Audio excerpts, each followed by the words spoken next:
नमस्कार मंडळी, कशा आहात सर्व? तर आज मी घेऊन आली आहे चिकन कबाब टिक्का रेसिपी। तर मग चला रेसिपीला सुरुवात करूया। तर बघू शकता इथे आता कबाब बनवण्यासाठी लागणारे साहित्य मी घेतले। इथे मी घेतले पाव किलो चिकन, 2 टमाटे, 3-4 कांदे, कोथिंबीर, लसूण, अद्रक आणि 2-3 हिरव्या मिरच्या। चिकन जे आहे ते मी दुकानातूनच बारीक करून आणलेले आहे। त्यानंतर इकडे मी जे कांदे घेतले त्यांना बारीक बारीक आपण चॉपरमध्ये कापून टाकूया, जेणेकरून ते आपल्याला बारीक करून मिळतील। तर बघू शकता कांद्यानंतर टमाटा पण इकडे मी कापून घेणार आहे। पण टमाटा चॉपरमध्ये टाकण्याआधी त्यातल्या जे बिया आहेत त्या काढून घ्यायच्या आहेत, कारण कबाब बनवण्यासाठी त्याच्यातलं पाण्याचं प्रमाण कमी लागतं, म्हणजे पाणी लागतच नाही। तर ते टमाट्याचं पाणी त्यात येऊ नये त्यासाठी आपण पहिले त्याच्या बिया काढून मग ते कांदा आणि टमाटा दोघी मी चॉपरमधून बारीक करून घेणार आहे।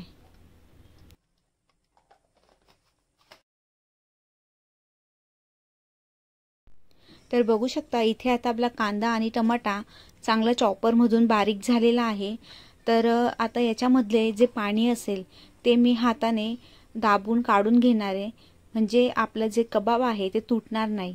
तर हा कांदा आणि लसूणची जी पेस्ट बनवली आहे मी, जे बारीक करून घेतले त्याचं पाणी आपण असं हाताने नितरवून घ्यायचं आहे।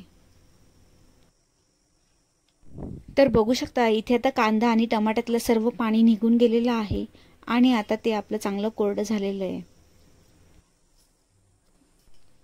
त्यानंतर मी आता इकडे हिरव्या मिरच्या, लसूण, अद्रक आणि कोथिंबीर टाकून याला पण चांगलं बारीक करून घ्यायचं आहे, जेणेकरून आपल्या खिम्यामध्ये ते पूर्ण मिक्स होईल। तर बघू शकता इथे आता पेस्ट आपली बारीक करून झालेली आहे। तर त्यानंतर आता एका बाउलमध्ये आपण जो हिरवा मसाला चॉप केलाय तो काढून घेऊया आणि आता त्यातच आपण टमाटा आणि कांदा जो चॉप केलेला होता तो पण आपल्याला यामध्ये काढून घ्यायचा आहे आणि जो चिकनचा खिमा आपण घेतलाय तो पण आता यामध्ये मिक्स करून घ्यायचा आहे। त्यानंतर यात जे आपले घरगुती मसाले असतात मी यामध्ये अर्धा चमचा चटणी, अर्धा चमचा जिरे पूड आणि चवीनुसार मीठ टाकून घेतलंय आणि आता हे मिश्रण आपल्याला चांगलं एकजीव मिक्स होईस्तोवर आपल्याला।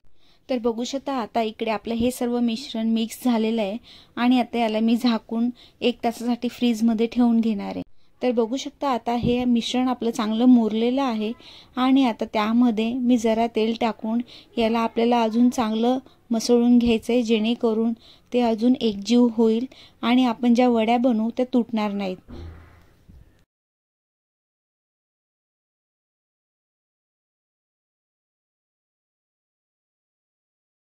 तर आता आपलं मिश्रण चांगलं मिक्स करून झाल्यानंतर आपल्याला याच्या वड्या बनवून घ्यायच्या आहेत।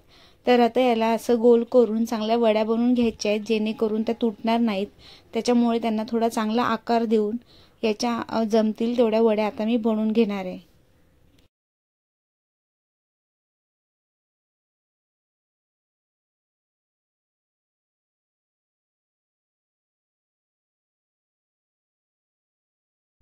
तर बघू शकता आता इकडे आपल्या चिकन कबाब टिक्क्याच्या वड्या बनवून तयार झालेल्या आहेत आणि आता आपण याला फ्राय करून घेऊया।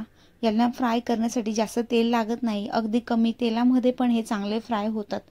तर याला जास्त वेळ काय फ्राय करायचं नसतं, 5 ते 10 मिनिटं याला फक्त मंद आचेवर जरा फ्राय करून घ्यायचं, ब्राऊन कलर येईस्तोवर। तर बघू शकता इकडे आता आपला कबाब चांगला क्रिस्पी फ्राय झालेला आहे। तर बघू शकता इकडे आता आपला चिकन कबाब टिक्का बनवून रेडी झालेला आहे। याला तुम्ही लांब पण बनवू शकतात, पण माझ्याकडे स्टिक अवेलेबल नसल्यामुळे मी याला टिक्क्यासारखा बनवला, चिकन कबाबची मी टिक्की बनवली। तर मग कबाब रेसिपी कशी वाटली? आवडली असेल तर लाईक आणि कमेंट करून नक्की कळवा। चॅनलवर नवीन असाल तर सबस्क्राईब करायला विसरू नका।